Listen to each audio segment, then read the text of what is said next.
Franklin Elementary School in Oshkosh voters were given the opportunity to learn more about a referendum that will appear in the Oshkosh ballot come April. The district is asking for nearly $200 million to renovate buildings and improve services for students.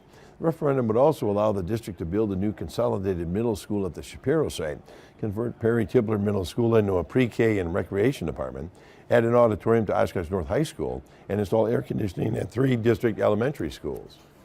Yeah, I think just people's questions, right? So questions around, what the plan is, how do you pay for the plan, and just clarifying it. And a lot of them are specific to their neighborhoods and how that's going to affect maybe the school, if they're a neighbor of a school. You can find more information about the referendum at our website, wbay.com. It's been 5 years